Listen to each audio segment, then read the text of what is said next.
سورۃ النمل کی آیت نمبر 80 اور 81 کی تلاوت کی گئی ہے۔ گزشتہ درس میں یہ مضمون بیان ہوا تھا کہ اللہ تعالیٰ کی طرف سے بندوں کے ساتھ احسانات والا معاملہ ہوتا ہے، لیکن لوگ اللہ کی نعمتوں کو جھٹلا دیتے ہیں۔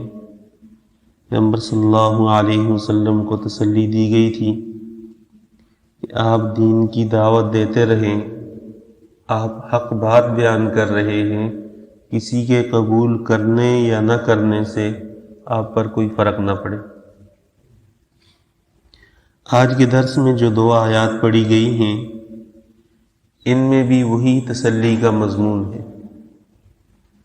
داعی جب دین کی دعوت دیتا ہے اور اس کے سننے والے انکار کر دیں یا بات نہ سنیں، تو اس صورت میں طبعی طور پر اس کو دلی تکلیف ہوتی ہے، اس لیے کہ دین کی دعوت دینے والا شخص، اس کا تو کسی سے کوئی مدعا نہیں ہوتا، کوئی غرض نہیں ہوتی، وہ آخرت بنانے کی بات کرتا ہے۔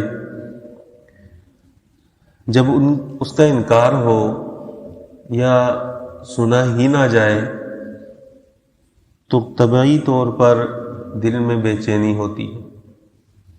پیغمبر صلی اللہ علیہ وسلم کو تسلی دی گئی ہے کہ وہ لوگ جو آپ کی بات نہیں سنتے یہ مردوں کی طرح ہیں،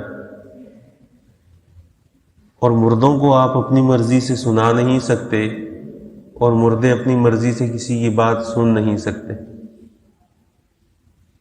اور یہ بہروں کی طرح ہیں کہ بہرا اگر پیٹ پھیر کر جا رہا ہو تو اس کو کوئی جتنا بھی بلند آواز والا شخص پکارے اس کو پتہ نہیں چلتا۔ فرمایا ان کی کیفیت ایسی ہے، آپ ان کی وجہ سے پریشان نہ ہو۔ پھر لوگ گمراہی کی طرف جا رہے ہیں، یہ چیز داعی کو کھٹکتی ہے، اس پر فرمایا کہ آپ اندھوں کو ان کی گمراہی والے راستے سے ہٹا دیں، ہدایت پر لے آئیں، تو یہ تو آپ کے اختیار میں نہیں ہے۔ آپ کو تو حکم دیا گیا ہے کہ آپ صحیح بات بیان کر دیں، اور آپ کی بات کو سنے گا وہ کہ جو اللہ کی آیات پر ایمان رکھتا ہے اور آخرت پر یقین رکھتا ہے، وہ اطاعت گزاری اختیار کر لے گا۔ آپ حضرات الفاظ کا ترجمہ دیکھ لیں۔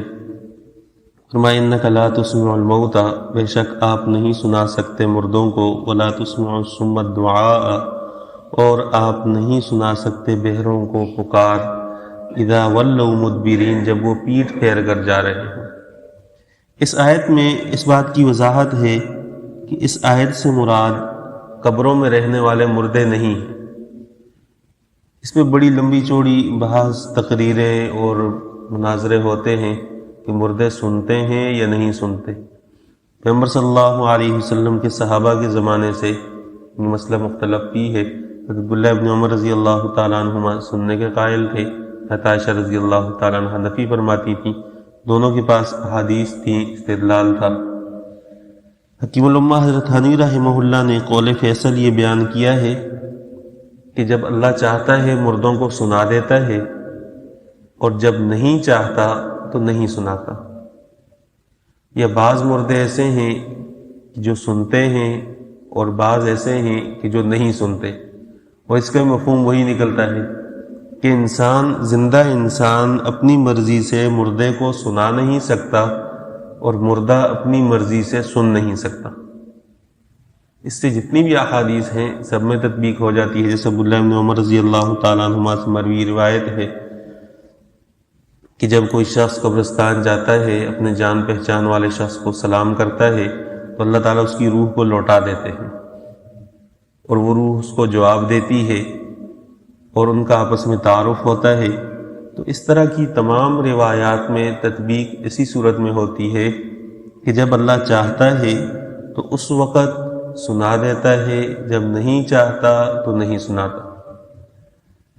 لہٰذا یہ سمجھنا کہ ہر مردہ سنتا ہے اور اس کو آواز دی جائے اور اس کو پکارا جائے، یہ بھی ٹھیک نہیں ہے۔ اور یہ سمجھنا کہ مردے بالکل نہیں سنتے، یہ سب ممکن ہی نہیں ہے کہ کوئی مردہ بات سن لے، یہ بھی غلط ہے۔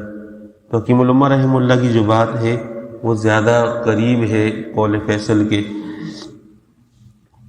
وما انت بہادی العمی عن ضلالتہم، یہ جو میں نے خلاصہ عرض کیا ہے یہ بہت تفصیلی بحث ہے۔ آپ کو پنجاب میں عجیب قسم کے مناظرے نظر آئیں گے اس پر، مردے سنتے ہیں نہیں سنتے، ایک طرف سے دلائل کے ڈھیر، دوسری طرف سے دلائل کے ڈھیر۔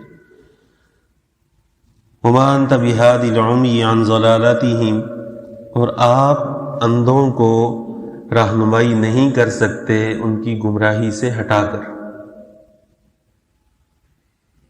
رہنمائی سے مراد ہدایت کا جو لفظ ہے یہ دو معنی میں استعمال ہوتا ہے۔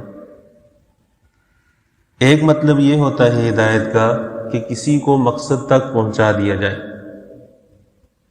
پیغمبر صلی اللہ علیہ وسلم کو ہادی بھی کہا گیا ہے کہ آپ ہدایت کا راستہ دکھانے والے ہیں، اور اللہ کی بھی صفت ہے۔ تو ہدایت کا ایک معنی ہوتا ہے کسی کو مقصود تک پہنچا دینا، اور ایک معنی ہوتا ہے راستہ دکھا دینا۔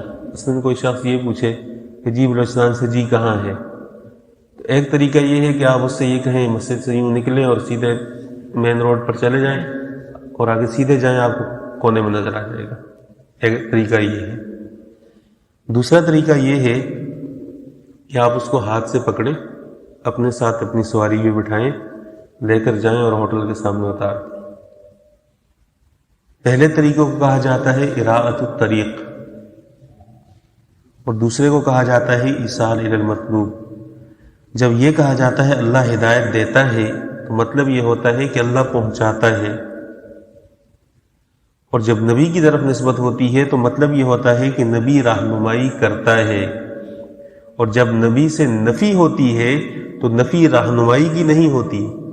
ہدایت بمعنی رہنمائی کرنا یہ تو نبی کا خاصہ ہے، اس وقت نفی ہوتی ہے کہ آپ پہنچا دیں کسی کو جگہ پر، یہ آپ کے اختیار میں نہیں ہے، یہ اللہ کے اختیار میں۔ آپ راستہ دکھا سکتے ہیں۔